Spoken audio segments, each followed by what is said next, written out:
ఈ కార్టూన్లో నాస్తికులు ఎలాంటివారో స్పష్టమవుతుంది. ఒక వ్యక్తి రోడ్డు మీద ఫోజు పెట్టి నిలబడి ఉన్నాడు. అతన్ని చూసి ఇద్దరు ఇలా మాట్లాడుకుంటున్నారు. అతను నాస్తికుడు, ఒక మతానికి చెందిన పెద్దాయన. నాస్తికులు నిజాయితీపరులు అని పొగిడారట. అందరికీ ఆ విషయం తెలియటానికి బడాయి పోజులు పెడుతున్నాడు. ఆస్తికులు దైవాన్ని ప్రార్థిస్తున్నప్పుడు తమ గురించి, తమ కుటుంబం గురించి దైవానికి విన్నవించుకుంటారుగాని సమాజానికి ఉపయోగపడే ఒక్క కోరిక కూడా కోరరు.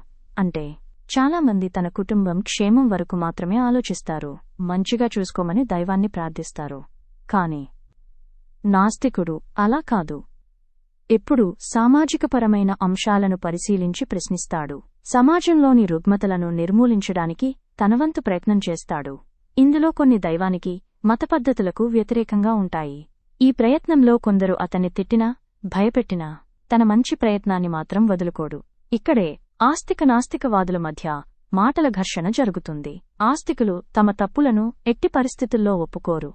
నాస్తికులు అలా కాదు, ఉన్నది ఉన్నట్టు, లేనిది లేనట్టు స్పష్టంగా చెప్తారు.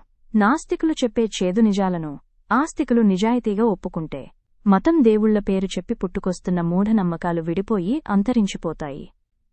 ఇలా జరిగితే భక్తి పేరుతో జరిగే వేల కోట్ల రూపాయల వ్యాపారం దెబ్బతింటుంది. కనుక నాస్తికులు నోరు విప్పగానే మనోభావాల పేరును ఉపయోగించుకుని ఆస్తిక వ్యాపారులు మతోన్మాదులను రెచ్చగొట్టి రచ్చరచ్చ చేస్తారు.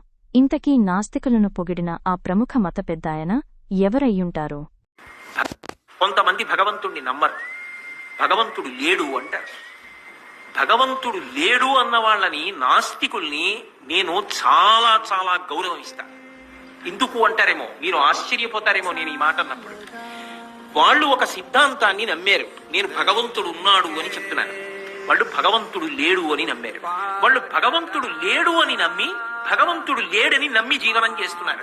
వాళ్ళ జీవితంలో నిజాయితీ ఉంది. లేడన్న వాళ్ళు లేడన్నట్లే బ్రతుకుతున్నారు. జన విజ్ఞాన వేదిక ఉత్తమ పౌర సమాజం కోసం పనిచేస్తున్న స్వచ్ఛంద సంస్థ.